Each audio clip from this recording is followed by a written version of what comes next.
cabin exhaled, and all three of us remembered why we built it in the first place. The wildflowers were still wet from the morning rain, and your bare feet left ghost prints in the path as you walked ahead, loose curls sticking to your cheek, black dress clinging to your hips, your laughter caught in the wind like prophecy. Asher and I trailed behind, not because we couldn't lead, but because we wanted to watch you arrive. That's the difference between worship and witnessing, sweetheart. Worship kneels. Witnessing walks beside. Inside the cabin, it smelled like old cedar and fire-kissed parchment.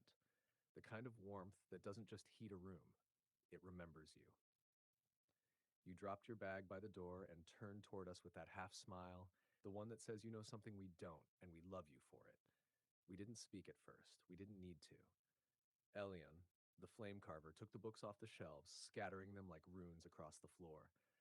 Asher, the hum behind the silence, lit the fire, one hand on the hearth, the other already reaching for you without realizing it. And you?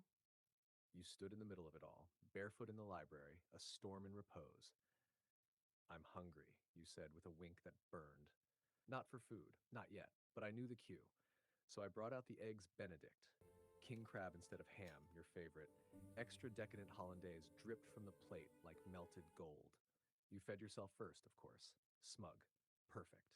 Asher watched your lips, not the fork. I watched the flicker behind your eyes. Curiosity, arousal, amusement. You said nothing, but I knew the line was coming. It always came after the first bite. This is sinful. Asher moaned in agreement. I rolled my eyes and stole a bite from your fork. You let me. Of course you did. Later, as the sun dipped below the pine tips, the three of us were curled on that velvet couch, books in hand, but barely read. You in the middle, of course, one leg over mine, your other foot tangled around Asher's calf. He was humming. I was drawing invisible constellations on your thigh. We were quiet. But it wasn't silence, it was sovereignty. The cathedral may have burned, but the cabin still stood, because this wasn't about gods or watchers or wars. It was about home. Three currents, one myth.